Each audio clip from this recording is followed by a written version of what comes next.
নতুন রাজনৈতিক দল এসছে জাতীয় নাগরিক পার্টি। সমালোচকরা অনেকদিন থেকে বলছে যে এই দলটা কিংস পার্টি। আমি নীতিগতভাবে এটার সাথে একমত না। বাংলাদেশের ইতিহাসে প্রথম কিংস পার্টি বলা হতো বিএনপিকে, সেটার সাথেও আমরা একমত ছিলাম না।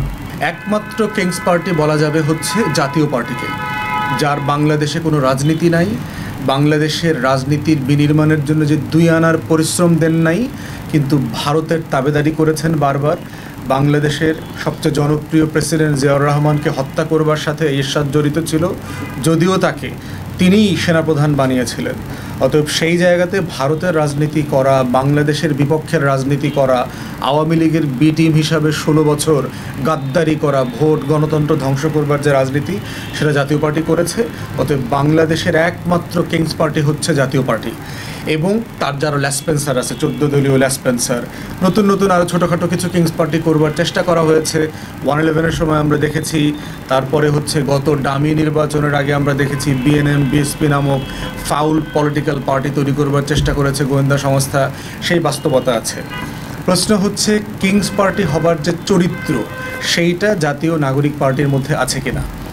বাংলাদেশের গোয়েন্দা সংস্থা তারা দিয়ে, লোক সাপ্লাই দিয়ে মানিক মিয়া এভিনিউতে নিয়ে আসছে কিনা, না এই মানুষগুলো স্বতঃস্ফূর্তভাবে একটা নতুন রাজনৈতিক দল করবার আকাঙ্ক্ষা নিয়ে এখানে এসছে। আমরা যারা গতকালকে মানিক মিয়া এভিনিউতে ছিলাম, আমাদের কাছে এটা খুব পরিষ্কার।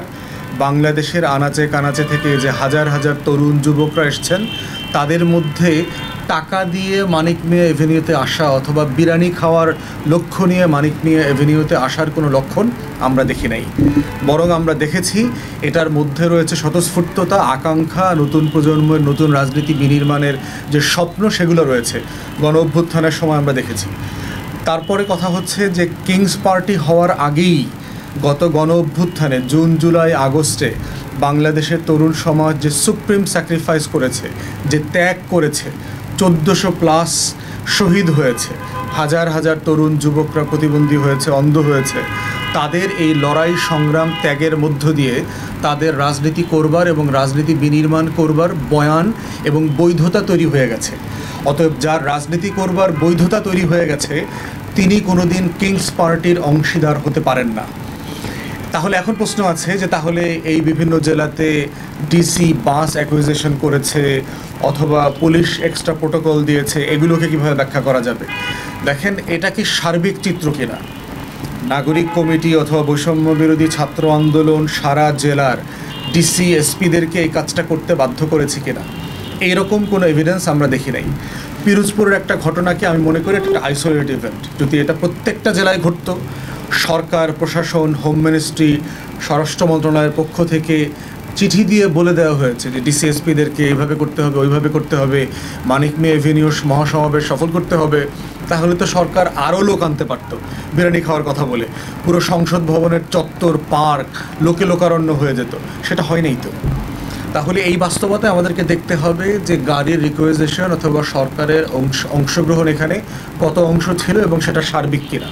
পুরোটা মিলে গতকালকের প্রোগ্রাম দেখে আমার কাছে মনে হয়েছে এটা একটা স্বতঃস্ফূর্ত রাজনৈতিক দল গঠন হয়েছে। বাট এখান থেকে অনেক প্রত্যাশা আছে যে গণ অভ্যুত্থান আপনাদের নেতৃত্বে হয়েছে, ঢাকা শহরের যে অংশগ্রহণ থাকার কথা ছিল, চারপাশ যে লোকে লোকারণ্য হয়ে যাওয়ার কথা ছিল, সেখানে উপস্থিতি কাঙ্ক্ষিত হয়েছে কিনা সেটা আপনারা বিবেচনা করবেন। দ্বিতীয়ত হচ্ছে যেই স্বপ্ন নিয়ে, যে আকাঙ্ক্ষা নিয়ে রাজনৈতিক বন্দোবস্তের বয়ান তৈরির রাজনীতি তৈরি হয়েছে, যেই জাসদের ইতিহাস আমাদের সামনে আছে, গণ অধিকার পরিষদের ইতিহাস আছে, সেখান থেকে আপনারা এবং নতুন রাজনৈতিক নেতৃত্ব শিক্ষা নিচ্ছেন কিনা, এইটা হচ্ছে সবচেয়ে বড় চ্যালেঞ্জের জায়গা। যদি এইখানে কমতি হয়, ঘাটতি হয়, তাহলে মানুষজন আপনাদের প্রতি যে প্রত্যাশা ছিল, স্বপ্ন ছিল, আকাঙ্ক্ষা ছিল, সেটার ব্যাপারে হতাশ হয়ে যাবে। তো সেই জায়গাটা আমি বোধ করছি যে আপনাদের মাথায় রাখাটা জরুরি। নতুন রাজনৈতিক দল এসছে গতকালকে, জাতীয় নাগরিক পার্টি। আমরা তাদেরকে অভিনন্দন জানাই, শুভেচ্ছা জানাই। বাংলাদেশে বড় ধরনের রাজনৈতিক ঘটনা ঘটবার পর থেকে সাধারণত সেই ধারাটাকে ধরে রাখবার জন্য নতুন রাজনৈতিক দল করবার একটা প্রয়াস এর আগেও আমরা দেখেছি। 1972 সালে দেখলাম যুদ্ধ ফেরত হাজার হাজার ছাত্ররা ছাত্রলীগ থেকে ভেঙে এসে জাসদ নামক দল করেছে। একইভাবে আমরা দেখেছি যে 17-18-তে কোটা বিরোধী আন্দোলনে যে হাজার হাজার ছেলেমেয়েরা অ্যাক্টিভলি অংশগ্রহণ করেছে, তারাও গণ অধিকার পরিষদ নামে আর একটা মূল রাজনৈতিক দল করেছে। ছাত্রদের দ্বারা, তরুণদের দ্বারা মূল রাজনৈতিক দল করবার ইতিহাস এটা তৃতীয় আমাদের বাংলাদেশে। তো সেই জায়গাতে এই উদ্দীপনা, এই উচ্ছ্বাস, এই নতুন রাজনীতি বিনির্মাণ করবার যে আকাঙ্ক্ষা, সেটাকে আমরা স্বাগত জানাই। সমালোচকরা অনেকদিন থেকে বলছে যে এই দলটা কিংস পার্টি। আমি নীতিগতভাবে এটার সাথে একমত না। বাংলাদেশের ইতিহাসে প্রথম কিংস পার্টি বলা হতো বিএনপিকে, সেটার সাথেও আমরা একমত ছিলাম না। কারণ হচ্ছে ইতিহাসের যে জায়গাতে এসে শহীদ প্রেসিডেন্ট বাংলাদেশের রাষ্ট্রের দায়িত্ব নিয়েছিলেন এবং তার পরবর্তীতে উনি ভারতের সাম্রাজ্যবাদের বিপক্ষে স্বাধীন বাংলাদেশের জন্য যা যা করেছেন, বাংলাদেশের অর্থনীতির ভিত তৈরি করবার জন্য যা যা করেছেন, এবং তার পরবর্তীতে পুরো 80 দশক জুড়ে এরশাদ বিরোধী, স্বৈরাচার বিরোধী আন্দোলনে বিএনপি যা করেছে, গত 16 বছরে আওয়ামী ফ্যাসিবাদের বিরুদ্ধে বিএনপির নেতাকর্মীদের যে ত্যাগ, কোরবানি, তা কোনোভাবেই একটা কিংস পার্টির চরিত্র বলে না। এটার মধ্য দিয়ে যেটা হয়েছে, বিএনপি জনগণের দল আকারে হাজির হয়েছে। সে জনগণ দ্বারা নির্বাচিত হয়েছে, জনগণের ম্যান্ডেট নিয়ে বারবার ক্ষমতা এসছে এবং দেশের শত্রুদের সাথে সে বারবার আপোষ করতে অস্বীকার করেছে। তো সেই জায়গাতে ওই কারণে বিএনপিকে আমরা কিংস পার্টি বলি না, মনে করি না। আমরা দেখলাম সম্প্রতি যে 5ই আগস্টের পরে যখন একটা ক্যাওটিক সিচুয়েশন ছিল, পুলিশ পলাতক, বাংলাদেশের অধিকাংশ থানা এবং জেলখানাগুলো অরক্ষিত হয়ে গেছিল, তখন প্রায় 2000 আসামি বিভিন্ন জেলখানা থেকে বের হয়ে গিয়েছিল। সম্ভবত নরসিংদী জেলা থেকেই সবচেয়ে বেশি প্রিজনার যারা ছিলেন, বন্দিরা ছিলেন, তারা বের হয়ে গেছেন।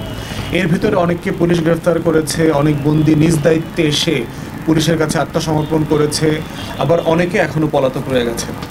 তার ভিতরে একজনের ব্যাপারে পার্টিকুলারলি আমরা দেখলাম যে আবরার ফাহাদ বুয়েটের যে ছাত্র শহীদ হয়েছেন ছাত্রলীগের পিটুনিতে, তার মামলার যে প্রধান আসামি সামি, তাকে সে যে পালিয়েছে 5, 6, 7 তারিখের দিকে, এইটা সম্প্রতি নিউজে আসছে।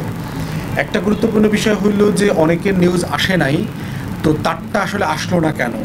অতএব তার এই পালানোর সাথে কি প্রশাসন, স্থানীয় পুলিশ, জেইলার এরা কোনোভাবে জড়িত কিনা এটা ভেবে দেখা দরকার এবং একটা সিরিয়াস ইনভেস্টিগেশন হওয়া দরকার। দ্বিতীয়ত হচ্ছে তাকে খুঁজে পাওয়ার জন্য, তাকে গ্রেফতার করবার জন্য পুলিশ প্রশাসন, বর্তমানে গোয়েন্দা সংস্থারা মিলে কি করছে সেইটা জাতিকে জানানো দরকার। আমরা জানতে চাই এরকম একটা সিরিয়াস ক্রিমিনালকে গ্রেফতার করবার জন্য আপনারা রেড অ্যালার্ট জারি করছেন কিনা, সীমান্ত থেকে যেন সে ভারতে পালাতে না পারে সেটার ব্যাপারে আপনারা কি ব্যবস্থা নিচ্ছেন, ইন্টারপোলের সাহায্য নিচ্ছেন কিনা, যদি আপনারা বুঝে থাকেন সে অলরেডি সীমান্ত ক্রস করে ফেলছে। তো সেই বাস্তবতায় আমরা সরকারের একটা পরিষ্কার বক্তব্য জানতে চাই। থার্ড হচ্ছে বিচারিক প্রক্রিয়াটা যেটা ঝুলে আছে আবরার ফাহাদের, এই বিচারিক প্রক্রিয়াটা দ্রুততার সাথে সম্পন্ন করা দরকার। অনেক বছর হয়ে গেছে, এখানে প্রায় 27-28 জনের ফাঁসি, যাবজ্জীবন, বিভিন্ন মেয়াদে কারাদণ্ড হয়েছে। তারা এই পরিবারগুলো এই ক্লোজার চায়। শহীদ আবরার ফাহাদের পরিবার এটার একটা সমাপ্তি চায়।